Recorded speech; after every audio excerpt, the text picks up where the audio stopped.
സതീശൻ എന്ന നമ്മുടെ പുതിയ മുഖ്യമന്ത്രി ഒരത്ഭുതമാണ്. മന്ത്രിയാകുന്നതിന് മുമ്പ്, മുഖ്യമന്ത്രിയാകുന്നതിന് മുമ്പ് പ്രതിപക്ഷ നേതാവായിരുന്നപ്പോൾ ഇത്രയധികം ജനപ്രീതി നേടിയ മറ്റൊരാളും കേരള രാഷ്ട്രീയത്തിലുണ്ടായിരുന്നു. ആ ജനപ്രീതി അദ്ദേഹത്തിൻ്റെ സ്വഭാവം കൊണ്ടും പെരുമാറ്റം കൊണ്ടും ഇടപെടലുകൾ കൊണ്ടും ഉണ്ടായതാണ്. ഒരു വ്യക്തിയുടെ ജീവിതത്തിൽ അയാളുടെ പരമമായ ലക്ഷ്യത്തിൽ എത്തിച്ചേരണമെങ്കിൽ 4 വഴികൾ കടന്നു പോകണം. 1 ശ്രദ്ധ, 2 യജ്ഞം, 3 ഉപാസന, 4 നമ്മൾ എത്തിച്ചേരുന്ന ജ്ഞാനാധികാരം എന്ന പരവുമായ പദം. ആദ്യം വേണ്ടത് ശ്രദ്ധയാണ്. എന്താണ് തൻ്റെ ലക്ഷ്യം?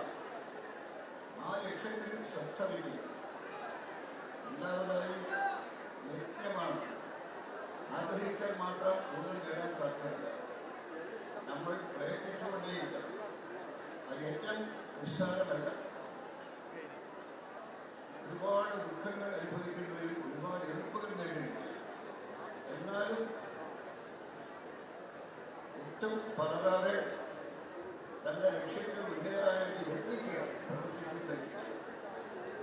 അത് കഴിഞ്ഞ ഉപാസന, നമ്മുടെ ലക്ഷ്യത്തെ ഉപാസിക്കുക. അവിടെയാണ് നമ്മൾ അത് കഴിഞ്ഞാൽ നമ്മൾ ജ്ഞാനാധികാരം എന്ന പദമെടുത്തു. അത് ജ്ഞാനത്തിൽ നിന്ന് നമ്മൾ കൂടുന്ന അധികാരം. ഞാനീ പറഞ്ഞ ഏറ്റവും വലിയ ഉദാഹരണം എൻ്റെ മനസ്സിലുള്ളത് മോഹൻലാൽ തന്നെയാണ്. ശ്രദ്ധയും യജ്ഞവും ഉപാസനയും കൊണ്ടാണ് അത് ഇന്നത്തെ അവസ്ഥയിൽ എത്തിച്ചത്. ഇന്നും ഇത്രയും തിരക്കിലും രാവിലെ 6 മണിക്ക് ഒരു ഷോട്ട് എടുക്കണം എന്ന് ഞാനോട് പറഞ്ഞാൽ കൃത്യമായി അദ്ദേഹം 6 മണിക്ക് നിർദ്ദേശിച്ചു. അവിടെ അദ്ദേഹത്തിന് പ്രശസ്തിയോ സമയത്തിനോ ഒന്നും പ്രശ്നമായില്ല. അതുകൊണ്ട് അതേപോലെ തന്നെ തൻ്റെ കർമ്മപഥത്തിൽ